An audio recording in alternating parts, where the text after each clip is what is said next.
What if the struggles of your life, the misunderstandings, the conflicts, the pressure, were actually shaping you into the person God needs you to be?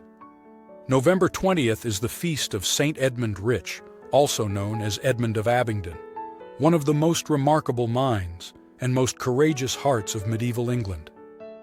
He was born around 1174 in Abingdon to a deeply prayerful mother named Mabel, whose holiness shaped every part of his early life.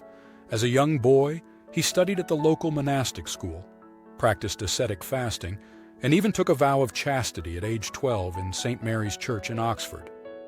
His love for learning led him to the great universities of Oxford and Paris.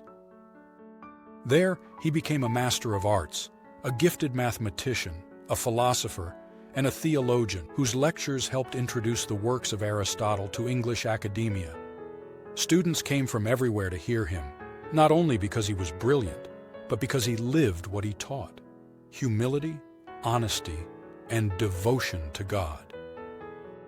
After years of teaching, Edmund was ordained a priest and preached tirelessly throughout England. He gave his income to the poor and spent nights in prayer. His integrity was so well known that he was chosen to preach the Sixth Crusade across the country. He was appointed treasurer of Salisbury Cathedral, but God had an even greater mission waiting. In 1233, despite his reluctance, Edmund was appointed to the highest position in the English Church, Archbishop of Canterbury, by Pope Gregory IX. He quickly became a voice of justice, defending the Magna Carta, confronting corrupt royal advisors, and insisting on good discipline in monastic life. He even admonished King Henry III when necessary, urging him to rule with mercy and integrity. But courage has a cost. His reforms provoked opposition from the king, from Rome's legates, and even from the monks of Canterbury Cathedral itself. Despite his gentleness, Edmund stood firm, but the constant conflict eventually wore him down. In 1240, he set out toward Rome, seeking peace and clarity. On the way, he stopped at Pontigny Abbey in France, where the Cistercians welcomed him with compassion. Exhausted from years of struggle, he spent his final days there in prayer.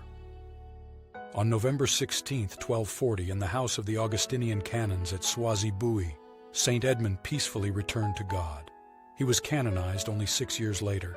His legacy lives on in Oxford's St. Edmund Hall, in his writings, and in the powerful witness of a man who defended truth with humility, courage, and love. Saint Edmund Rich, pray for us.